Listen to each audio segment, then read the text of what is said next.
Thinking of Ending Things was written and directed by Charlie Kaufman and stars Jessie Buckley, Jesse Plemons, Toni Collette, and David Thewlis. I hope I'm pronouncing that right. It's based off of the book of the same name and written by writer Ian Reid. I also hope I'm pronouncing that right, and I also have not read the book. The basic plot is about a young woman who is full of misgivings, and she decides to go on a trip with her new-ish boyfriend to meet his parents on this secluded farm. And when she gets there, she starts to question if she knows everything about him, but also she starts to question if she knows everything about herself. This is a spoiler-free review, so if you want to know more details about the plot, give it a watch. It's on Netflix right now. When I first saw the trailer for this movie, I was blown away. I was so excited to know more. Even though the movie is not perfect, I'm happy to report that this is a good and well-made film. That being said, this movie is, well, weird, as is most of Charlie Kaufman's work. Like always, let's start out with what I liked. First of all the performances in this movie are incredible. Jessie Buckley, who plays the woman in the movie and was also in HBO's limited series Chernobyl, does amazing work. I think Jesse Plemons does a pretty solid job at playing a creepy and unsettling boyfriend in this movie. If you've been following his work in the past, you'll know that he does unsettling well.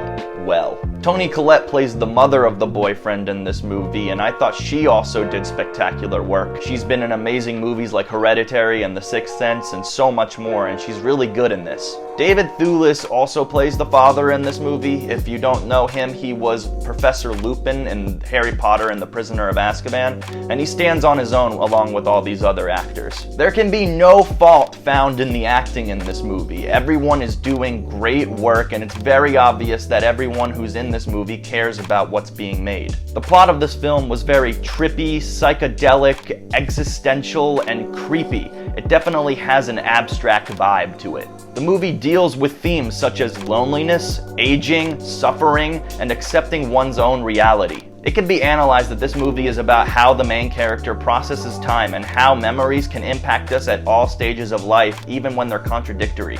As you get further and further, the film starts to lose its sanity and becomes sort of a muddled stream of consciousness.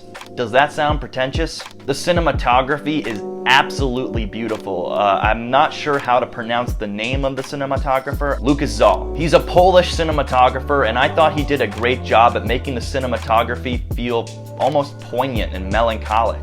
I also really enjoyed the editing in this movie. It was done by an editor named Robert Frazen. I thought he stitched this movie together very uniquely. It was a little confusing and choppy at times, however, I felt like this added to the intrigue of the film.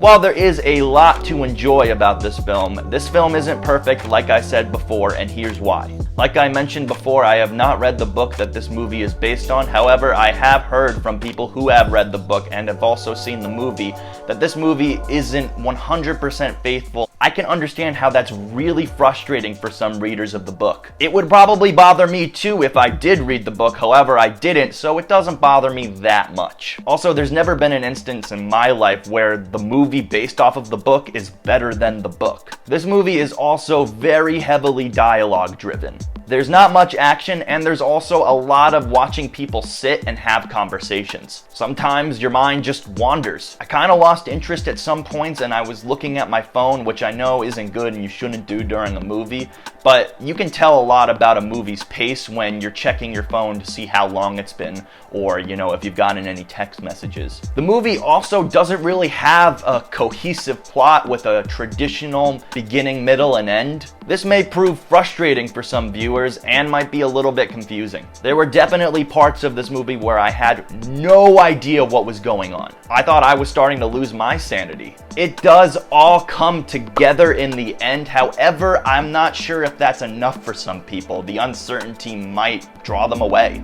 Overall, I'm Thinking of Ending Things is a trip that isn't for everyone. However, if you enjoy particularly vague movies that force you to ask a lot of questions, then you'll probably get something out of this movie. There's a ton of intrigue. It's definitely one of the best movies of the year so far. However, in terms of rewatchability, I don't know how likely I am to rewatch this movie again soon.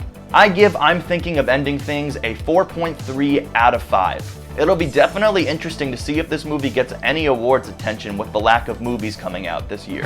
Have you seen I'm Thinking of Ending Things? If you have, tell me what you think in the comments. If you haven't, head over to Netflix, give it a watch, come back over here and leave a comment letting me know what you think. If you like my movie reviews and want to see me do more, please hit the subscribe button and give this video a like. Enjoy the movies.